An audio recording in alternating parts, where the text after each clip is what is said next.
இந்த பையன் கஷ்டப்பட்டு ஒர்க் பண்ணாலே உங்க குடும்பத்துக்கு ஏதோ ஒரு வகையில பண மழையா கொட்டுது. சின்ன வயசுலயே உங்க அப்பாக்கு உதவி செய்யறேன்னு சொல்லிட்டு போயிட்டு வாடுறான் பாருங்க. அந்த இடத்துல இருந்து தங்க கட்டிகளா உங்களுக்கு கிடைக்குது. அதுக்கப்புறம் மர கட்டைகளை ரொம்ப கஷ்டப்பட்டு வெட்டுறான். அப்படி வெட்ட வெட்ட இங்க காசு மழையா கொட்டிட்டே இருக்கு. இதை தெரிஞ்ச இவங்க இப்ப இந்த பையன் கிட்ட கொடுத்து எல்லா வேலையும் செய்ய சொல்றாங்க. பண்ணையில வளர்க்குற கோழிக்கு சாப்பாடு போட சொல்றாங்க. இவனும் போய் போடுறான் பாருங்க. அதை சாப்பிட்ட அந்த கோழியும் முட்டை போடாம முத்து முத்தா வெளியே போடுது. இதை பார்த்ததும் இப்ப இவங்க ரொம்பவே சர்ப்ரைஸ் ஆயிட்டு இது என்ன கடவுள் கொடுத்த ஒரு வரமா என்னன்னே தெரியலையே அப்படின்னு சொல்லிட்டு அந்த பையனை தவிர இப்ப வீட்டுல இருக்க எல்லாரும் ஒரு மீட்டிங்க போடுறாங்க.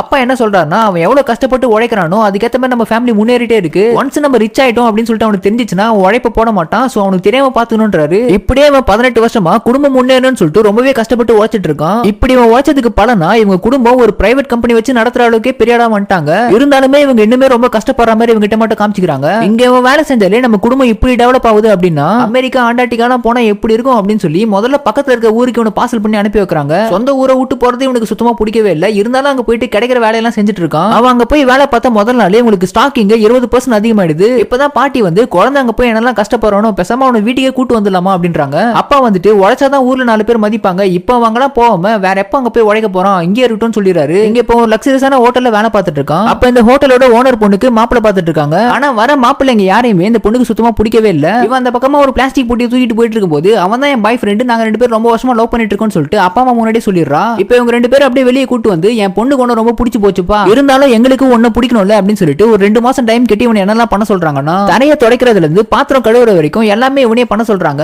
இவனும் அவங்க சொல்ற எல்லா விஷயத்தையுமே பண்றான். ஏன்னா அந்த பொண்ணுக்காக இங்க இவனோட தம்பி வேகமா ஓடி வந்து அப்பா இங்க பாருங்கப்பா நம்ம ஸ்டாக் எவ்வளவு வேகமா ஏறி போச்சுன்னு சொல்லிட்டு காமிக்கிறான். கிட்டத்தட்ட 60% கிட்ட ஏறி இருக்கு. அப்படி என்னதான் அவன் கஷ்டப்பட்டு ஒர்க் பண்றான் அப்படிலாம் பண்ண வேணா அவனை போய் பார்க்கலாம்னு சொல்லிட்டு எல்லாம் முடிவு பண்றாங்க. இவன் இவ்வளவு ஹார்ட் ஒர்க்கிங்கா இருக்கிறதால பொண்ணோட பேரண்ட்ஸ்க்கே அவனை ரொம்ப பிடிச்சு போயிடுது. ஆனா ஃபர்ஸ்ட் இந்த பொண்ணுக்கு மாப்பிள்ளை பார்க்கும்போது ஒருத்தன் வந்தான் பாத்தீங்களா, அவன் வந்துட்டு அந்த பொண்ணு உனக்கு வேணும்னா என் காரை கிளீன் பண்ணுன்றான். ஜோடு பெயர மழையில இவனும் காரை கஷ்டப்பட்டு கிளீன் பண்ணிட்டே இருக்கும்போது இப்ப சும்மா இல்லாம ஜூஸ் எல்லாம் கார் கண்ணாடி மேல ஊத்தி விட்டு நீ பாக்குற அந்த கேவலமான வேலைக்கு உனக்கு பணக்கார பொண்ணு கேக்குதோ அப்படின்னு சொல்லிட்டு மூஞ்சிலாம் ஊத்தி விடுறானுங்க. இந்த சமயம் கரெக்டா இவங்க அப்பா அம்மா கார்ல வந்து இறங்கி நடந்த விஷயத்தெல்லாம் தெரிஞ்சுக்கிட்டு இவங்க எவ்வளவு பெரிய ஸ்டேட்டஸ்ல இருக்காங்கன்னு சொல்லி காமிச்சுக்கிட்டு கடைசியில இவன் ஆசைப்பட்ட மாதிரி அந்த பொண்ணையை கல்யாணம் பண்ணி வச்சிடறாங்க.